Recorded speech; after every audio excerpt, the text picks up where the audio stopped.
Welcome to another episode of Half a Clue TV Review. I am your host, Ron, joined here by my most illustrious, beautiful co-host, Jean-Philippe. Philip.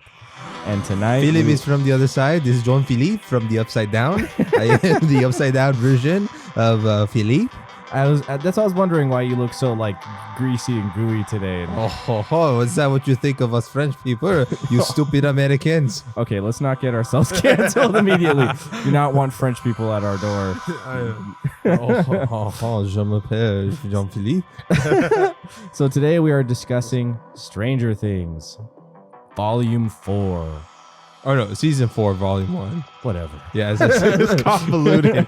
Created by the Duffer Brothers, everybody's favorite Netflix Power twins. couple. Yeah.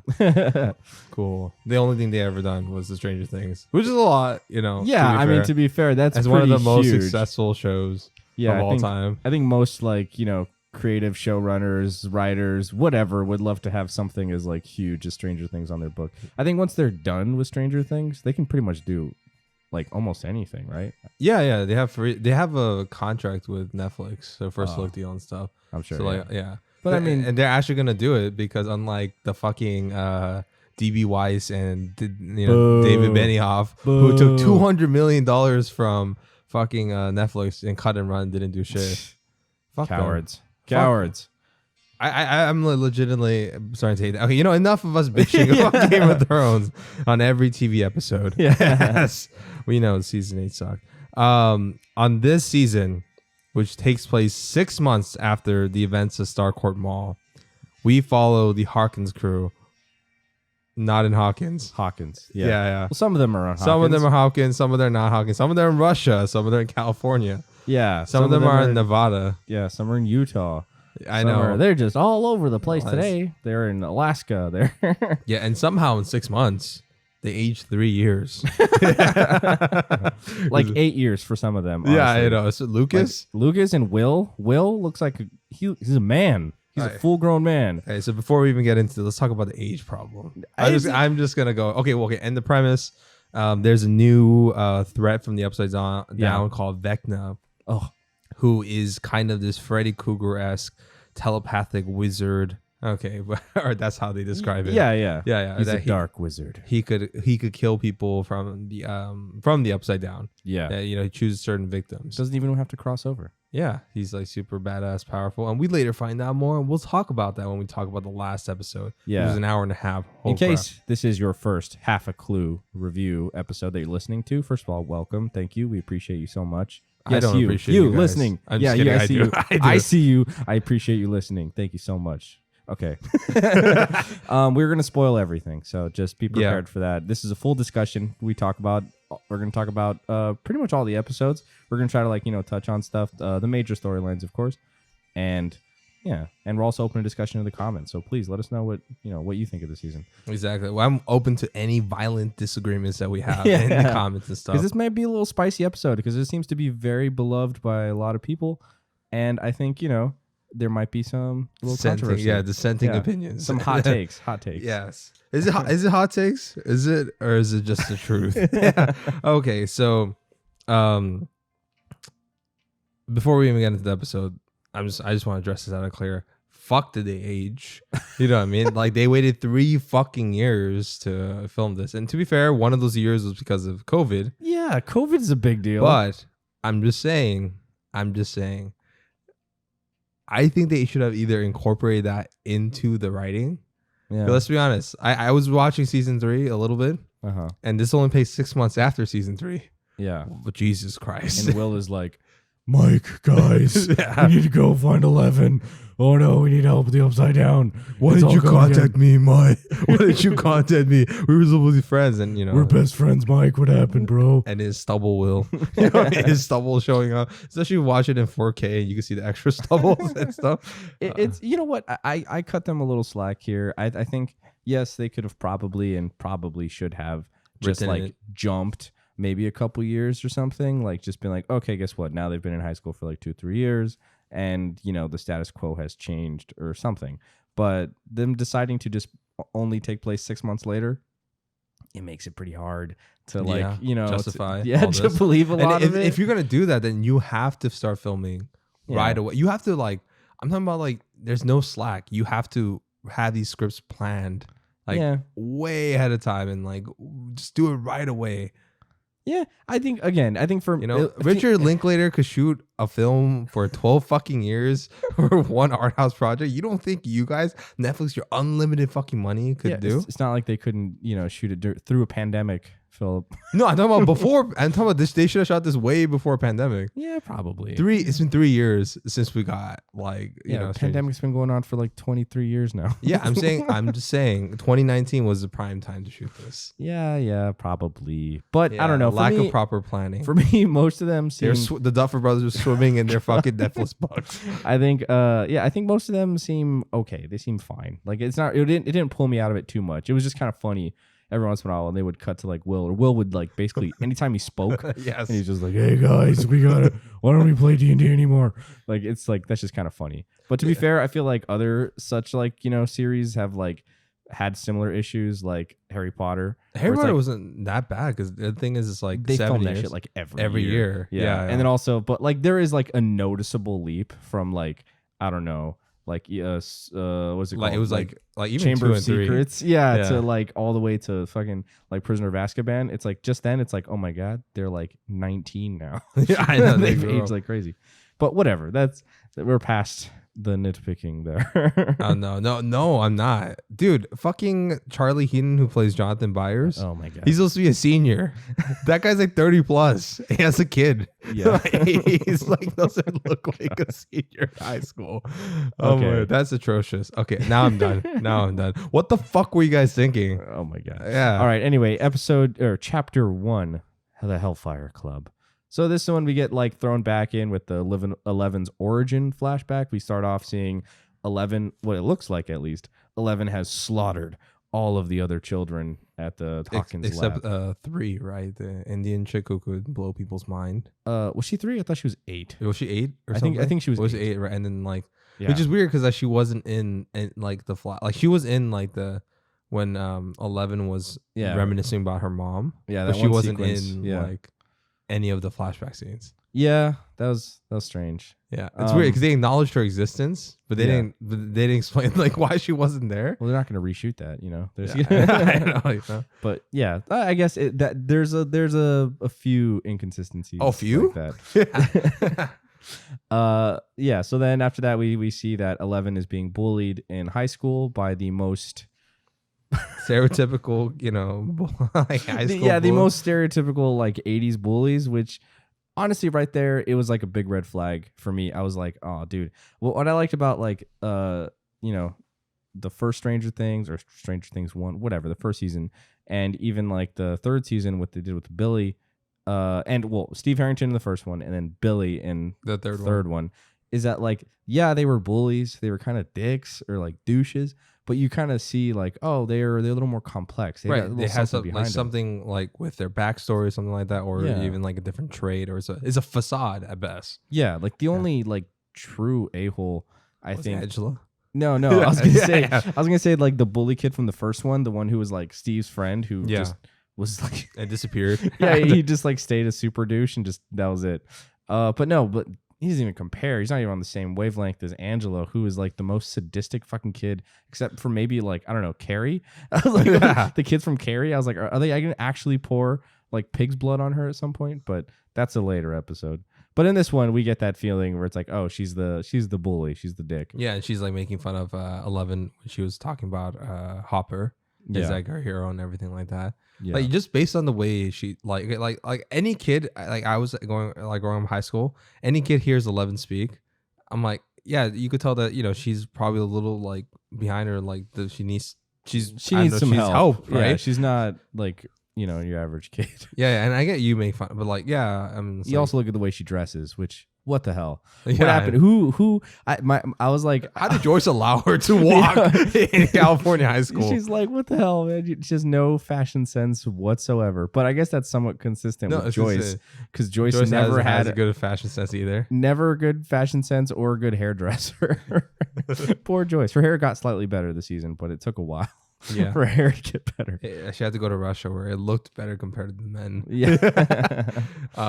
Yeah, I don't know. There's so many red flags in the first episode. Okay, and then it's just like introducing all they've before Stranger Things have introduced 80s trope or movies trope or borrow story elements. Like the first season was E.T., right? Yeah. But then they did different things, like when the vans were approaching the kids with the bicycles, E.T. would make them fly, but instead 11 just flipped the van or something like that. It was a more violent, darker version of that. And also the 80s was like more breathed into it, and they were just authentic parts of the 80s settings, right? Just use that to inform the characters, and it wasn't to like be a memberberries, right?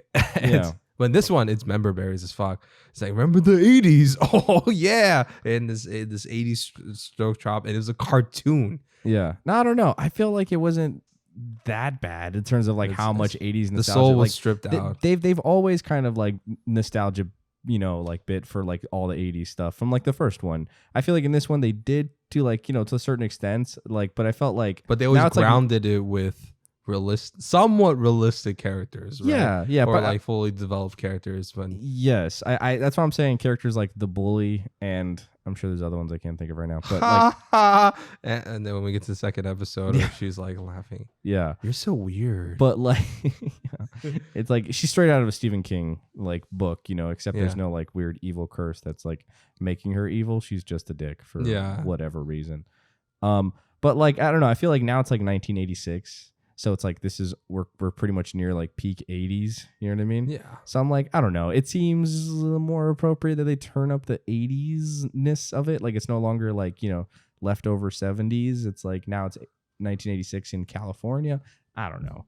It wasn't too egregious to me, honestly. I think it was. We were different on that. Okay. Yeah. Like I say, I'm okay with things being 80s, but it has like, how does it like work into the character stories instead of just them just putting as props and stuff? It's like the setting. It's like, I mean, they could have did something more. That's what I think was different from like the first two seasons. Okay. At least. Even the third season with the hardcore mall, that was the actual plot point. They revolved that around it. Yeah, that's true. Yeah. And this one? Okay. It takes place in 1986. I don't know. Yeah. What about 1986 has helped with the story? We're bitching. Okay, whatever. Let's get to episode. Okay. Oh, and then we get to the big moment in the first one. Probably one of my favorite moments in the show so far, or at least this season. With Lucas playing basketball, is that what you're gonna say? Yeah, Lucas playing basketball. Yes, Lucas is playing basketball. He's on his own little popularity train. Yeah, he's 26. Like, boo, guys, I'm gonna go be popular. Which I guess that happened. Honestly, it's like me and a group of friends. Like I remember one of our friends, he joined the football team, and we pretty much never saw or heard from him ever again. And it was very sad because we were kind of like the weird nerdy kids, and then he just went off to be like a sports kid, and it was just like, oh.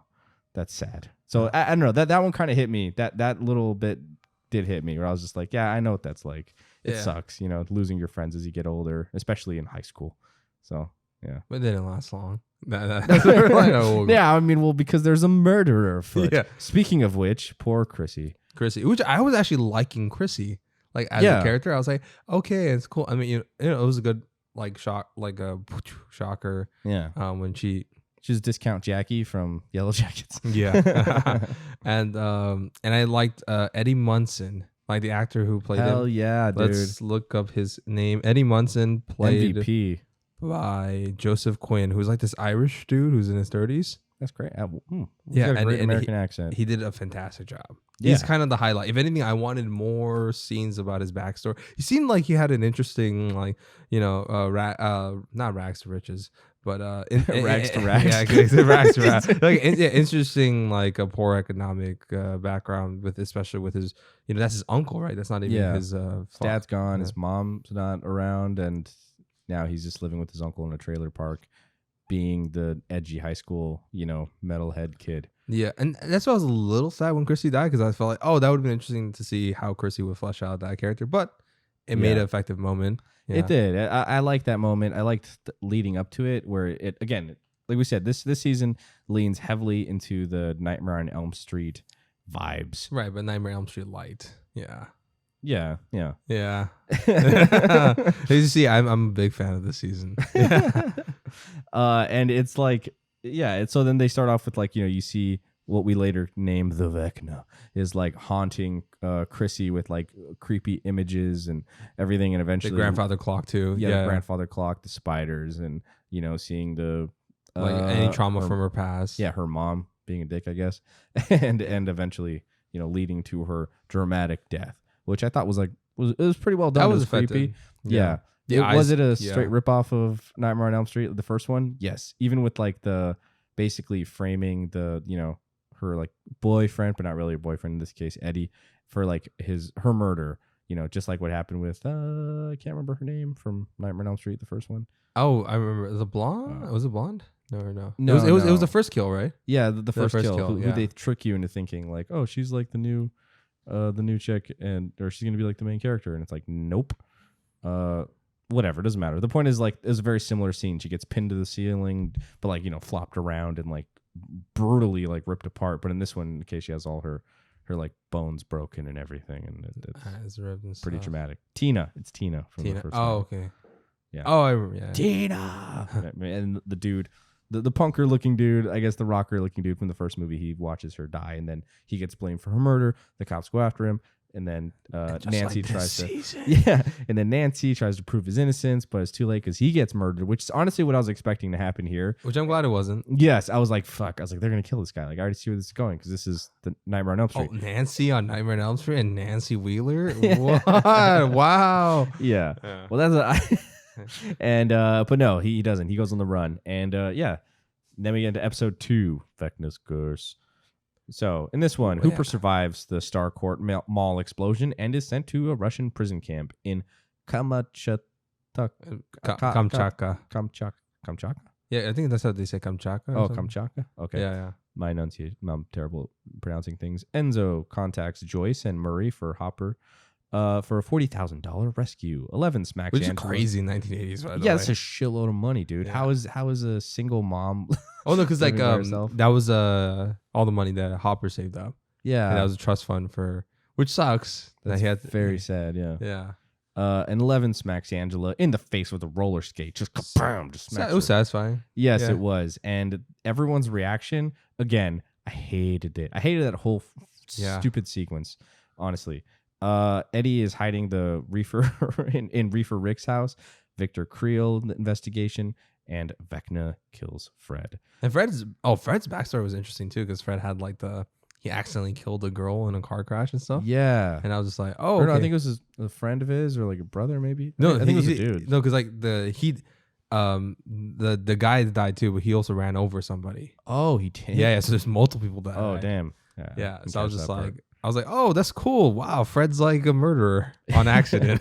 Accidental murderer. Okay, let's start off with one big major storyline that takes up, in my opinion, way too much time and space. And that is Hopper in Russia. The whole Russian prison thing and Joyce and Murray trying to get him out of prison. Oh boy, does this feel like a very pointless storyline. I was already not cool with them not killing Hopper at the end of season 3 because they set it up and they have like this big moment and it's sad and it's like, oh, that's like such a big dramatic death. It feels like his character had his final arc. He finally, accomplished, he reached the end of his thing. And reconciling with 11 and stuff. Yeah. And then they're just like, no, never mind. He's still alive. Like right away. They're just like, psych. Turns out he's been alive this whole time. I think one reason why I didn't think he died, well, besides the fact that not the American, but the post-credit scene, but also because they were constantly teasing his Vietnam War backstory. Mm-hmm. And even though I thought, the payoff was kind of fucking lame in this one. Yeah. Because they were teasing that throughout like the first 3 seasons. Like he is like some type of hardcore Vietnam War vet. Yeah. And some shit went down. And also I felt, also because Yeah, like that was probably the main reason I thought he didn't die, besides the post-credit scene, and also is that enough to like carry? And also another because arc for him, you know, and also because I thought that he was gonna be like our gateway into Russia's like dealing with the Upside Down. Okay, because like it wasn't quite finished, right? They saw the Demogorgon, yeah, and then Russia, like what, they're just gonna stop at the Starcourt Mall, and it's like they probably have more machines, more technology, more invested. And also, we're gonna go crazy into like, I don't know, is it gonna be like a rock? Like I thought it was some Rocky 4 homages or something. Yeah. But Drago, what is it? Drago. What Drago? Drago. Yeah. Let's go. But they completely fucking dropped the Russian conspiracy storyline, the Soviet Union storyline. Yeah. Like all their dealings with the Upside Down, all of that amounted to nothing. Like, how the fuck did they get a Demogorgon? I mean, like, obviously they opened the gate, but then like, well, why did they keep it? Stuff like that. I mean, obviously to make the weapons. It's like, what other shit were they planning to do? You tell me that there's only one fucking scientist who knew how to do the Upside Down? Yeah, I don't know. To be honest, I wasn't that big of a fan of that storyline in season 3. So but at least like commit to it, because there's like so much shit that they dedicated an entire fucking season. Yeah, that's true. And not much of it got resolved. No, that's true. I mean, they destroyed the base. They they destroyed the gate. Starcourt base. Yeah, they're still Russia. Yeah, that's true. Yeah, but for me, honestly, I was fine with that storyline ending because I wasn't really a fan of it. So I liked it in the sense because I was like, that's pure 80s. Like, yeah, kids, it is definitely like that. That was a logical step I think they took, and it made sense. But I felt like it kind of felt like it ran its course. I was like, all right, let's close that chapter. Let's close Hopper's chapter, because he's kind of done everything that I think his character was like, that he already reached the peak of his character, with his story with Elle and like the note he leaves behind, and it's like, oh, it's very sweet. And even with Joyce, it's like, oh, it's unsatisfying, but it's like heartbreaking. Yeah, which I did. And then they're like, no, just kidding, he's still around. And now all through season 4 so far, it's just like, I'm sure they're going to lead back to them fighting in the Upside Down in the future or at the end of the season or something. But right now it's feeling so disjointed. Yeah, and completely separate. Pointless. Yeah, it is. It's pointless because like nothing of whatever Russia, because once again, potential, Duffer Brothers, fuck you. Like you guys like had this interesting idea of just the fucking Upside Down in other countries, other places, maybe not even just Russia, right? And how they'll dealt with that situation. I would love to see Upside Down in Russia and like what that is, and maybe snow fucking weird Upside Down monsters. Yeah, just creativity. Fuck you, Duffer Brothers. Well, it seems like there's no water in the Upside Down, so I don't know if there'd be snow. Yeah, well, so what's Upside Down of water, snow? I don't know. I don't know. Weird, misty, black shit. But I just felt this whole thing was pointless because like everything he does in this series of him surviving, infiltrating, and stuff like that is all stuff that we've seen him do in season 1 and 2. Yeah, and even season 2, he was captured by the vines and him escaping that and helping all that shit. Mm-hmm. Like it was very repetitive, and his survival arc told us nothing more than what we already know, that he's a badass. Yeah, it was nice to hear the little tidbit about the fucking Agent Orange thing, and him his probably cells were contaminated by lack of safety and care from his Vietnam War missions. Mm-hmm. But also I felt like, oh wow, that's just it, that's the only thing. Cool. Yeah, okay. It felt like we're kind of just retreading ground that we've already we already did this. Like, he already went through like the trauma of like his daughter and of like, that comparing to 11 and everything else, and how he's like grown past it, or how he's trying to move on from it. And he had his issues, but I don't know. It's like we did this already. Yeah, like, I was thinking back around. We're just going in circles here. I was hoping, what are we gonna see, a meaner, darker Hopper than we ever seen before? And like, no. But whatever. Enzo's cool. Jack and Haggard. Yeah. He's cool. It's like I think we'll get to it like in the the later. Should we just like episodes. cover it now because it's so disjointed? I mean, yeah, we might as well. Yeah, that's right? just like completely. Okay. So I was gonna say, there are moments of his arc, at the very least, they're not boring. They're at least entertaining, and I think pretty well done. Like, in the same vein that like Stranger Things doesn't really have any like, I think, outright like super weak moments. Like there's even like the lame storylines are at least pretty interesting. I'll say. So I think this is one of those cases where it's like this is a storyline that I really should not give a shit about. Like I said, it feels disjointed and it feels pointless. But at least when it's on, I'm not just like rolling my eyes like, oh God, what are they doing? I'm like, okay, at least this is pretty entertaining. They're gonna fight a Demogorgon, or he's gonna figure out how he's gonna escape, and it's like, okay, it's entertaining enough. It's entertaining because seeing like non-11 super beings fight a Demogorgon and see how they go up against it was cool. And to see the Demogorgon just completely rip apart these prisoners was very satisfying. I think the biggest disappointment though for me is like all this time and energy that's being spent on this storyline could have been applied to, I don't know, one of the 8 other ones that are running through this series. Take this out and cut it up. Just cut it out. Just cut the shit out. Or if you were to dedicate this time, somehow tie it to whatever shit. I don't know. They might do in season 5. If they do, then I'll be pissed. Okay, we got to move through this. We're wait. Episode 2. What's it called? Wait. Let's finish up just because I don't want to talk about the Russians to shit anymore. Okay, fine. And my God, Murray. Oh, Murray. Oh my gosh, his karate thing. What the fuck? You see what I mean by cartoon characters? Yeah, it's gotten pretty. That's pretty cartoony. Yeah, he was able after beating up a 16-year-old. Yuri, whatever, because Yuri looked a little schlubby, right? Yeah, I saw that. I could find him fighting Yuri. He took down an entire room of took down 3 Russian guards, like the highly trained Soviet KGB officers. Yeah, because of a 16-year-old karate training session. Yeah, it's like I can buy Hopper doing that stuff because again he's like the Vietnam War vet who did some crazy shit, and we've seen him do tons of badass stuff, and he's that kind of guy. He beat Terminator. Yeah. But Murray, it gets pretty hard to believe. Yeah, so pretty goofy. That's okay. That's all I have to say about Russia. Okay, so let's get on really quick. So I don't know. It's like 11's thing with Angela. She smacks her in the face because she's a psycho.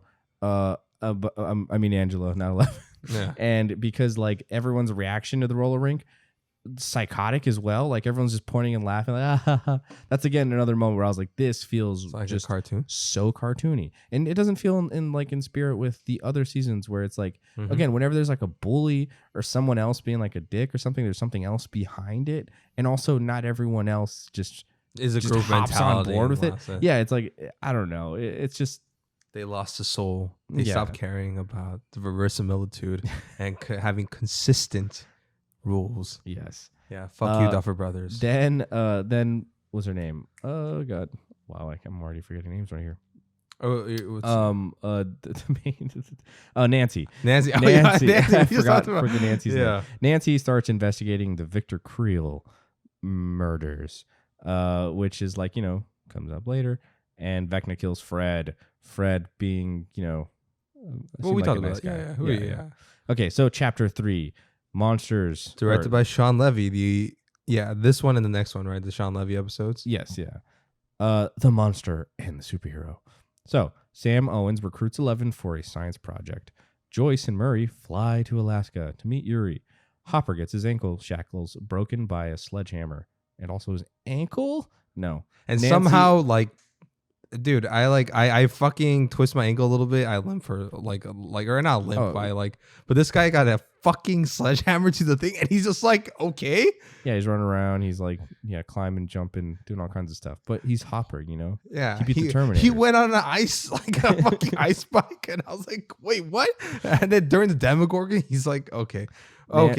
Nancy and Robin are in the library. They're researching about Victor Creel. That was Jason. A nice scene, yeah. Yeah, I did like that scene. I think that was one of my favorite scenes with good pairing. Yeah, I think they're very good pairing. They seem to have a lot of chemistry, and I think they work well off each other. The only weird thing is like I don't know, like there's another thing with like this is characterization because like she was never this antsy or frantic in season 3. Robin, yeah, she was a lot more level-headed. Yeah, but now she just something happened. She I don't know consumed one too many tapes. Who knows? Yeah. Jason, the basketball team captain and Chrissy's boyfriend, leads a hunt for Eddie. So Jason becomes like obsessed with the idea of like, oh, Eddie, he's got to be. This is another one of those storylines where it's like, okay, I see what they're trying to do. They want like this outside threat. There has to be another pressure, I guess, besides the Vecna that's which trying is to kill already him, super high and stuff like that. Besides the government trying to hunt them down.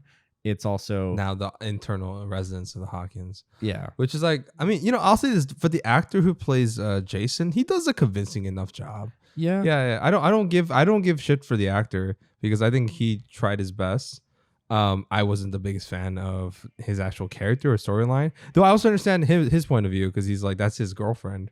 Mason Dye or something. That's the guy, convincing enough. And I was kind of sympathetic towards his play. And he wasn't a huge asshole to Lucas. I did like that. Like he was actually trying. At the beginning. I mean, but Lucas, what the fuck? I don't know. It feels like once you see, like, they're just like, yeah, we're just going to go, like, talk to this dude. And they just, like, jump him. Immediately be like, okay, these guys are psychos. Get out of here. But whatever. It took a full episode. Yeah. A full episode. And then Max learns that she's Vecna's next target and has a vision of a grandfather clock, which has become his call sign. That and spiders. Yeah. I like that's the one thing I know. Okay, I get it. That's from his past, is reoccurring and stuff. But at least in Nightmare on Elm Street, like, he did more. Like Freddy always did a little bit more, especially during the later Nightmare on Elm Street films. Yeah, he was more creative with his kills. Oh yeah, and stuff like that. And also like he fucked with them. I think way more. Yeah, and I think and I thought like that creativity in Vecna's kills was mediocre at best. I was like, okay, yeah, it was a little lacking. I mean, I guess if it's like, if you're gonna rip off like Nightmare on Elm Street, then try to do something. Really do it. Yeah, do it, or like, and try to like honor up to that level at least. Especially when you don't like. Wes Craven had way less tools than you do. You have $30 million an episode. By the way, one of the most expensive TV shows, 3 times the budget of Game of Thrones, season 6 apparently. Wow. But I didn't feel it. Okay, but there's some load of effects in this show. Yeah, but like pretty much. Dragons were cooler though. Chapter 4.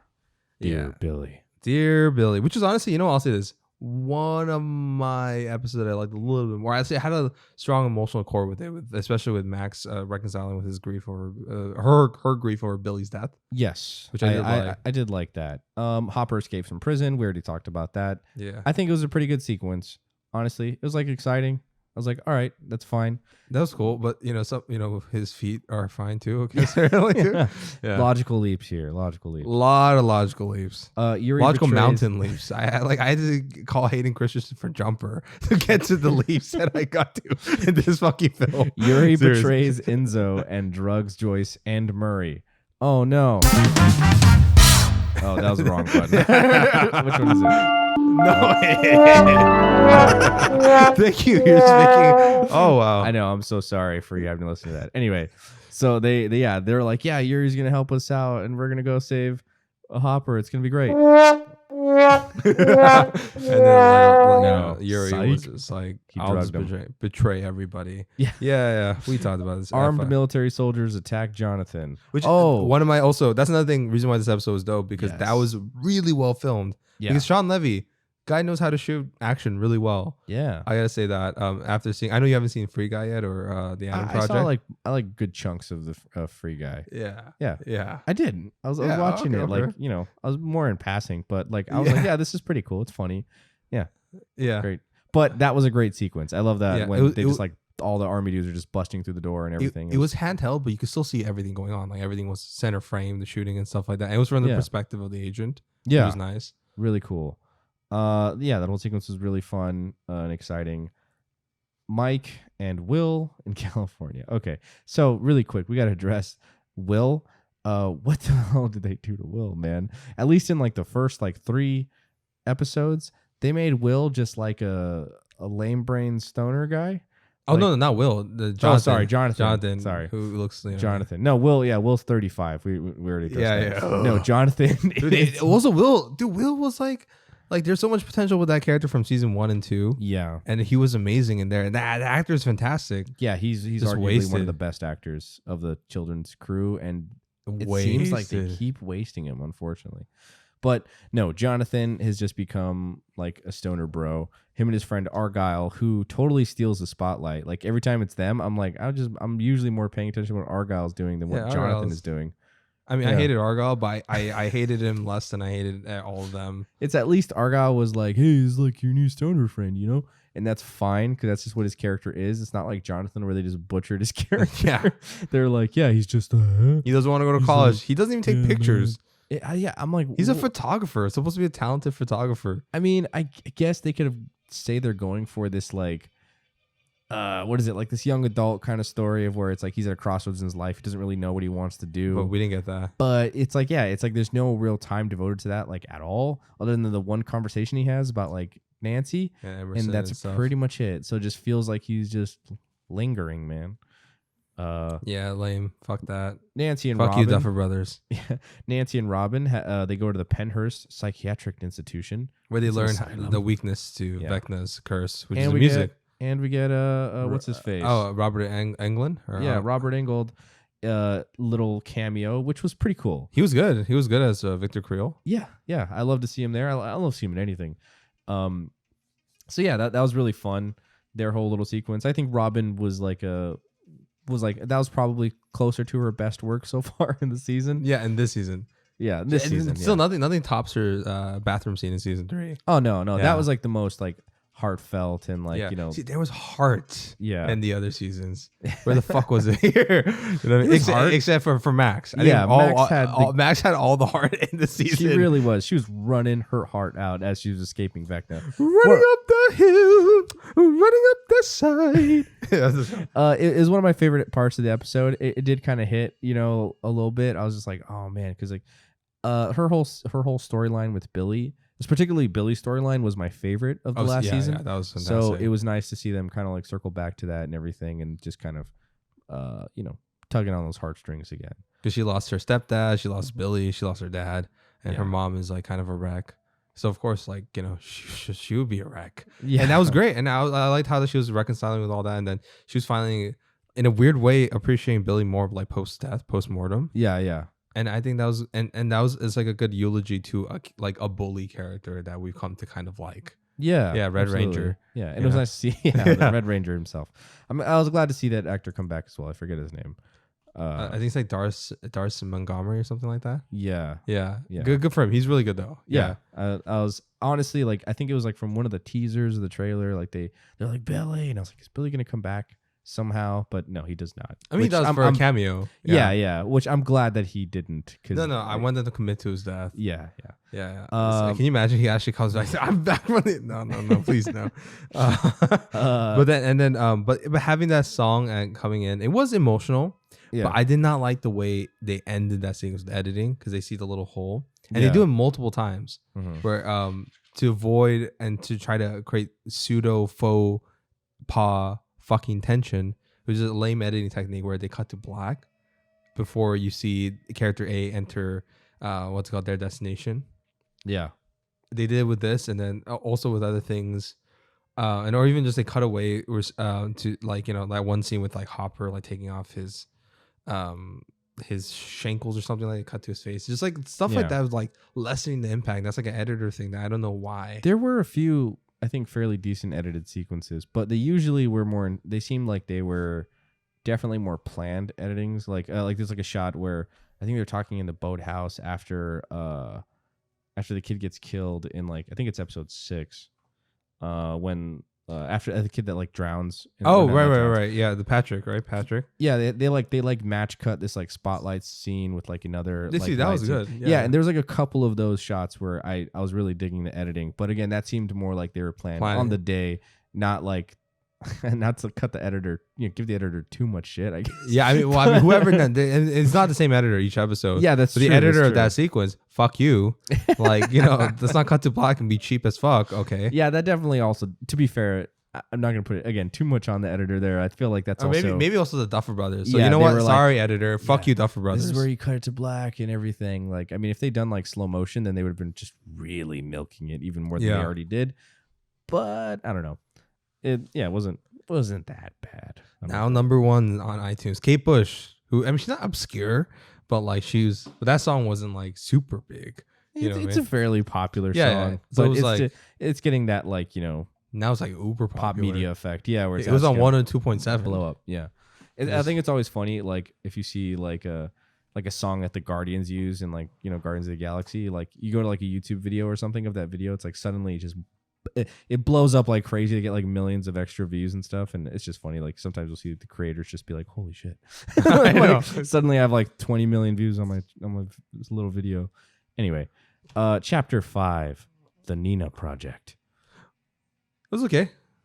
Yeah. Owen takes 11 to an abandoned. Oh, ICBM. directed by Nimrod Antal, the guy who directed Predators, I think. Oh, yeah. I think. Yeah. I totally thought that was Robert Rodriguez this time, but I might be wrong. Yeah. Owen takes 11 to the abandoned ICBM silo in Nevada with a specialized isolation tank. Nina, hence the Nina Project. Oh my God! Just in case you didn't know. What does Nina stand for? Do they address that at all? I forgot. Okay. I forgot. Yeah. Papa, Dr. Brenner is back, baby. But you know who else is back? Susie. Turn around. Look into the sea. I thought that was, I don't know. I love that part when like Mike is like, I do know a hacker. We have to go to Utah, like Salt Lake City. And then Will's like, oh God. Like, what is it? And you just start singing. That was cute. I'll be honest, even though in season 3 that Never Ending Story song like was super cheesy, but it was also super 80s. And also I think the reaction from Joyce and Hopper as they're banging their heads, they sold it for me. Okay, go on. Yeah. Murray karate chops Yuri. We talked about that. Jason finds Eddie in Reefer Rick's house. The Hawkins group investigation. The Creel house. Sorry, the Hawkins group investigates the Creel house, and Vecna kills the basketball player named Patrick. Yeah, poor Patrick. I know, and that was the scene we're talking about, how they went back and forth, and how like the lights of Vecna's house, or I mean, of Creel's house is illuminating as Patrick was dying, and that cross cut was really those done cuts well. were really cool. And then afterwards, I think when they're like they're interviewing Jason, and like it's like again, they do a couple match cuts which were just very well done, I think. Yeah. So first of all, again, when they took 11 back to the underground silo, and then Dr. Brenner was there again, I was kind of like, I'm cringing a little bit here, because I'm like, I feel like we're just circling back to where we started again, which is like and also Dr. Brenner, for somebody who got like, because I was watching the season 1 again, like that clip, he got straight up jumped by the Demogorgon, like went on top of it. That's all he got, maybe a little scratch on the face. Yeah, he got a scratch on the face. That's it. That guy should be like mauled as fuck. Like especially after, because what's worse, they show the Demogorgons attack against the prisoners. Yes. Yeah. Well, I mean, yeah, we've seen it, what the Demogorgon is capable of. So I'm just like, which is a lot. How the fuck did? Okay, but whatever. Who knows? Yeah, he's they don't still care. alive. They don't care. Yeah, it's like they don't care. Yeah, I would have. They don't care. I would have preferred. I would have preferred if Brenner wasn't around still. Like, I feel like they could have pretty much done this whole sequence just without Brenner. You know what I mean? Like, just have the other doctor guy. What's his name? Owens, played by Paul Reiser from Aliens. It's fucking great. And great. Whiplash. Yeah, and he was great in the other seasons too.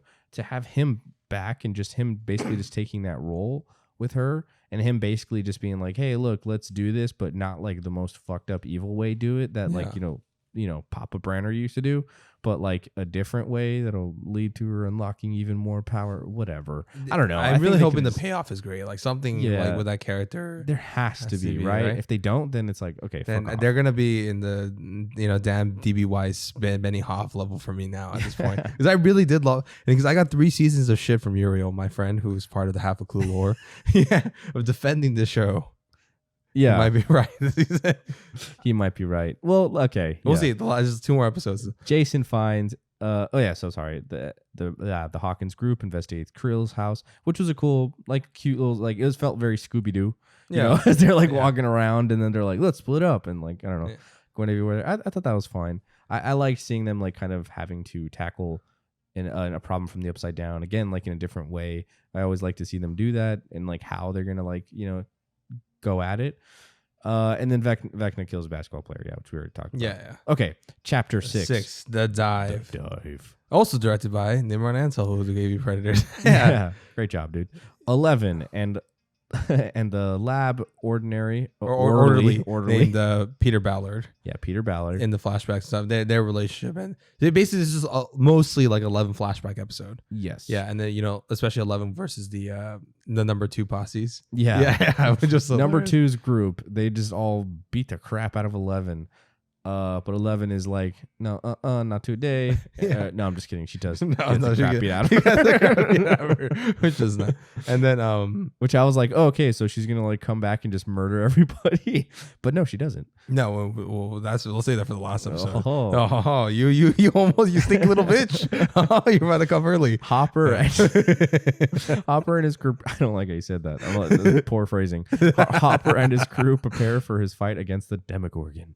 Yeah, so that was pretty much that. Again, like it was like an interesting sequence. I was excited to see. I'm like, how are they gonna survive this, or like, how are they gonna fight a Demogorgon just using melee weapons or something? And like, I think Hopper had a cool moment, but didn't really add much to the story. No, it didn't. Murray poses as Yuri and infiltrates the prison with Joyce. Whatever. Jason recruits the entire town of Hawkins to hunt down the Hellfire Club. I mean, and somehow he convinces the entire town. Yeah, just to be like, yeah, let's go kill these kids. Let's go kill these teenagers. What? It's like I don't know. You guys, it works in a Stephen King because they were at a grocery store for a fucking long time. This was like one fucking evening where he's just like, kill the kids. They're like, fuck yeah. No one's gonna be like, I don't know. It seems like Eddie is the serial killer. Why are you accusing these 12, 13-year-olds into being serial killer? Like they're also part of this like Satanist club, and what? I don't know. It's just like either they should have ramped up more of the hysteria from like the townspeople like beforehand or something. Yeah, or build it up, or I don't know, like put proper story blocks and have it come by and set up. It's called Basic Writing 101. Set up Duffer Brothers. I will say they did set up Jason's like speaking skills, I guess. Yeah, they set up that one. Yeah, where it's but like, not the town's idiocracy. Yeah, exactly. The difference is all those kids were prepped up for a pep rally or whatever. These were just like they're an angry town, but they're willing to make that jump to be like, these are Satanist evil kids that are like using devil magic. It's the kids were behind all of the bad stuff in season 1, super brutal killings, and the police are just like, yeah, it's fine, just keep talking, just keep accusing these children of murder, whatever. And then the Watergate fucking cops, by the way. Yeah, Watergate. I love that joke though. Yeah, that was great. I loved it. I don't know. I like Lover's this whole Lake, sequence. Right? Yes, at Lover's Lake when Steve goes down and like he gets sucked in, and then he starts getting attacked by those little bat things. And wait, does it end there? And then they eventually go into the Upside Down? No, that's pretty much what happens. He gets dragged into the Upside Down. Oh yeah, and then his body gets, which I like the gnarly sequence, and they were like Prometheus style biting his stomach. Yeah, which is cool. Okay, and then we get into episode 7. Now this one, I say for me, not gonna lie. This almost won me back. Yeah. It almost won me back. Because I was like, okay, there's some cool stuff here. Yeah. And I did like the actor. The actor who played we find out.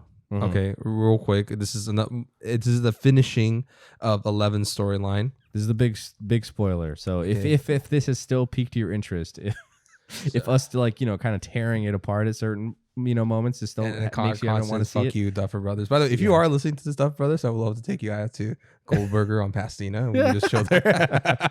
You seem like nice guys. I don't personally have any problems with you. Philip seems like he does. No, I'm shitting on you now, so you guys get better. I mean, I don't know. He's taking the Michael Jordan approach, just like shit on people to make them better. Yeah, it worked so far, right? Look at my dogs. Okay, so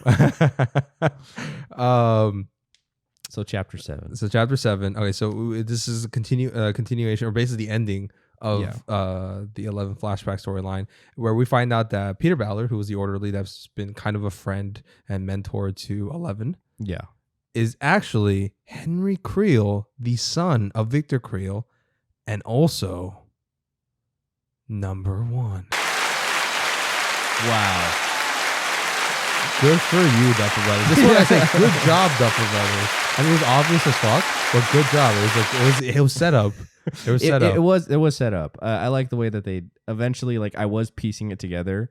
I'm not gonna lie. It was like in chapter 7, because I saw the first episode. I was like, okay, so this is gonna be the main bad guy somehow connected to this flashback.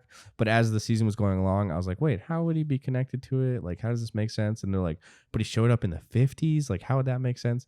And then once I kind of figured out, like, oh, this is number one. Oh, he's old enough that he could have been around back then. Yeah. And it's like, oh, there's probably so I don't know. That was kind of fun. I that did was enjoy good. that. See, that was good. See, that was good setup. Good job, Duffer Brothers. Yeah. Everything else, fuck you.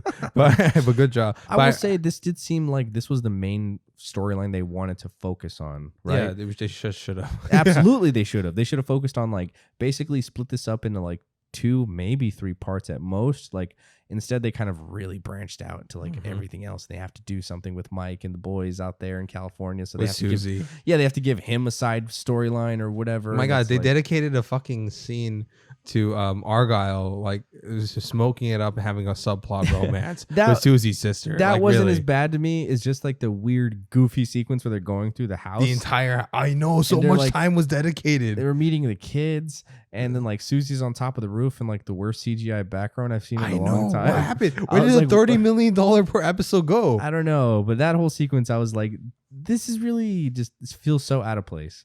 Honestly, it just feels weird. Like it doesn't have, again, that same kind of grounded feeling anymore. This is where the elevated goofiness is really, really stepping in, which I'm not. Yeah. Meh. But the actor playing back to he's playing Henry Cavill, Peter Ballard, Juan, and Vecna. Jamie Campbell Bower, I think he just has the right look too. He does. Yeah. He's creepy looking. Yeah, he's creepy looking. And I love that guy too. And I love his honesty when he was talking about how did you pull off Vecna? He says it's just a shit ton of prosthetics. Yeah. It's 12 hours a day. It sucked balls, but it was cool. Major props to him for actually being under those prosthetics. Yeah. They could have very easily just switched him out for like a body actor, and maybe they should have, because I mean they changed his voice too. Like it doesn't sound like him at all. But the eyes though, the eyes. That is true. Yeah, his eyes are very distinctive. That's why I was kind of the connection. That's true. So I give him major props for actually doing that, because I think he could have totally just been like, no, I don't want to actually go through like, what was it, like 12 hours of makeup or something? Insane. So again, major props to that. You have my praise, sir. That is great. And I did like his backstory. Yeah. I like that. Like he was number one. He eventually, he murdered his whole family because he's a little psycho. He's, he just all this crazy shit that's happening.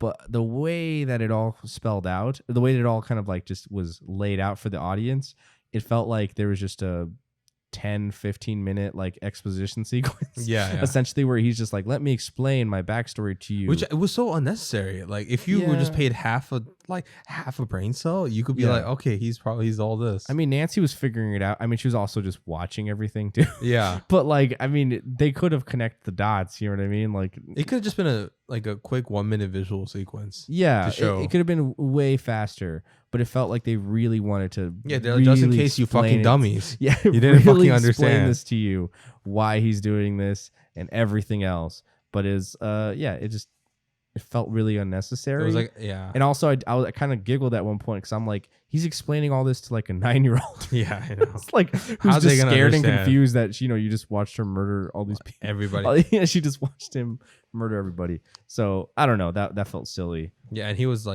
extremely powerful because, of course, is number one. Yeah, like that. He was number one, and he had a cool power too because he literally absorbs their consciousness or whatever. Right? Yeah, whatever their little psychic powers are and shit, and becomes powerful with each kill, which is cool. Yeah, that's pretty cool. So I was like, oh, that's dope. And then him and 11 fight, and then 11, of course, being 11. Yeah. Yeah, and it wouldn't make sense if she died in this flashback. No. Right? No. So she defeated one with, the power of memories. Yes. Yeah. Yes. She unlocked her Patronus. I know. And then he got sent into the Upside Down. Where he got crispy. Yeah, he got crispy. It was cool. It was cool. Like that part was cool. Yeah. Seeing him like just endlessly go through this. I'm kind of curious, is he connected at all to there's 2 more episodes. Is he connected at all to the Mind Flayer or something like that? I think he has to be, especially because he was just not there for the first 3 seasons. Yeah. Yeah, I saw the teaser. Yeah, so the teaser, they show the Mind Flayers in Russia, like in the prison or whatever. So it's like, okay, he's connected to it somehow, or at least they have the Mind Flayer or something. Or some parts of the Mind Flayer. Yeah, but I feel like the Mind Flayer, its whole thing was that it was taking over like the minds or using other creatures in the Upside Down to for its final like, you know, purpose, whatever, trying to invade Hawkins and everything. So I feel like maybe it found him, reached out to him, felt his potential, and was like, oh, I could definitely make this kid, you know, even more dark side or whatever. So yeah. I think overall, very cool sequence. It was one of my favorite sequences in the show, the season so far. Yeah, almost redeemed the season for me. Yeah, I think it was pretty cool. It was like creepy and well done, and I'm glad to see him being the villain, and especially kind of a villain back. It like again, it was like I was annoyed that we were just going back to the Hawkins lab thing again, because I felt like they fumbled it so much before with like 8 and everything. Of course, like everyone's least favorite. Yes. Parts from season 3, right? Yeah, I was a little disappointed that I guess like because like I thought they were suggesting that each number had like a different psychic power. Yeah, no, but they're all just like the same, except 1 and 8. One had like I think well, here's what I'm thinking is like eventually I think once they reach their potential, they have like slight variations of it. Like they all seem to have like basic telekinesis, you know, just pushing, pulling, whatever, reading each other's minds, affecting electricity. But it seems like L is specifically good at like opening portals to, you know, to another dimension, like specifically the upside down, right? Yeah. It seems like 1 is like he absorbs the powers, like the telekinetic powers of other members, and then 8 was like seeing like nightmare shit and stuff. Yeah, right? yeah. Which I guess 1 is also able to do, but again, like he's just enhanced by the upside down. So this is I don't know. It could be. Oh, I mean, no, that's not true. He was doing it when he was a kid too. I don't know. They could have done a little bit more to kind of distinguish them and everything. But overall, lasting impressions. What do you think for season 4? I'll say this: it's as I'm talking about it, I started hating him more, but also also certain parts I did like. So it's weird. It's like such a mixed bag, and I do feel like this show has lost a lot of what I thought the other seasons were special. Mm-hmm. And to be fair, the other seasons were like slowly less special each season, but this one kind of took the cake for me with like all, you know, the tropes and the goofiness and like how a lot of it wasn't grounded anymore, and the 80s was more as a prop instead of like an integral part of like the atmosphere and the setting, and then how the setting informed the characters. Yeah. So, but I did really like the Victor Creel stuff. Yeah. I liked the 11 flashback. I thought that was done really well. Pretty much the 11 storyline was my favorite storyline. Honestly, you know, even the Hawkins, like the Watergate stuff was cool because that was once again tying back to what it is, and they had the group dynamic, and you saw Steve with the bike, and they're kind of going through the thing. So those two were my favorite positives, but everything else is kind of like piss poor for me. Except Max's also storyline, but that was part of the Hawkins thing. So yeah, well, there's like a fair amount of stuff that's I think it's a similar response for me. I think I was a little bit more forgiving than you. But again, there was, I think, a sharper contrast of what didn't work this season compared to the other seasons. Like season 3 was like very murky for me. I was like, I don't even know exactly how I felt about it. I was like, I don't know. Like it was kind of whatever.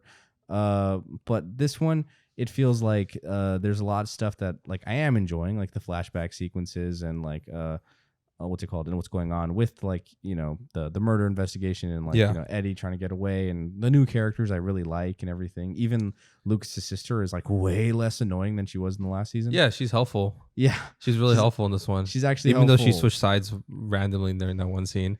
Yeah, she's still like, you know, sassy, but she's not like super annoying sassy. She was like, but yeah. So I think overall, it's a mixed bag. We didn't even fucking talk about this. Okay, well, there's two more things I need to bitch about before we get final ratings. One, why the fuck are you going back to the fucking love triangle between fucking Steve, Nancy, and Jonathan? That shit has been resolved. I don't know. I feel like they just don't know. They have no idea what to do with Jonathan. They haven't known what to do with him since like season 1. 2. I think season 2 he was at least like the doleful brother who's trying to like he was trying to help Will and stuff. But then after that it's just like he disappeared. Yeah, they're just like, I don't know, just have him be like Nancy's investigation buddy, and then they're like, no, that was lame, let's have her be friends with Robin. He's a photographer, investigator, he takes pictures. I mean, like, that's not really that fucking hard to think of a purpose for a fucking character like that. And also, he could be like kind of the angsty 80s teen. Outsiders? Anyone? I don't know. Fuck. I mean, that's technically 90s. No, that's fair. Yeah. I'm just saying, it doesn't seem like they know what to do. Exactly, because right? fuck you, Duffer Brothers. Yeah. Okay. So, yeah, those are our thoughts and feelings on. So repetitive. Oh my God. And justice for Barb. Really? That shit was also resolved season 2. I mean, to be fair, it feels like he's basically like he's scraping the bottom of the barrel here. He's like, shit, she's about to get away. Barb, you feel bad about Barb, don't you? Yeah, you feel bad about Barb. As soon as like they mentioned Barb, I was like, oh my gosh, this is gonna come back, isn't it? I was like, oh my gosh, really? Like we just resolved the storyline, character growth. Okay, whatever. No. Okay. No. We're reached the hour mark here. Yeah. Okay. Let's just give our final ratings. Time for us to head out of here. So final ratings. Here we go. You first. Okay. I'm gonna say, honestly, I'm gonna stick with premium streaming. I was enjoying this. It reminded me why I liked, like, you know, why I still loved Stranger Things. It had its issues, but nothing that was like egregious enough for me to like want to walk away. I'll say. For me, it was very egregious. So I'll give it premium bargain bin. Okay. Fuck it. Yeah, just add a new category. Yeah. Why not? It's like it's at the top of the bargain bin, but still in the bargain bin. Yeah. Okay, guys. Thank you for listening to our episode of Half a Clue TV Review, Stranger Things, Season 4, Volume 1. Let us know your thoughts down below. How do you guys feel about the season? Are you weird about it? I don't know. Let us know. We love you guys. Thanks for listening. Bye-bye. Bye. Bye.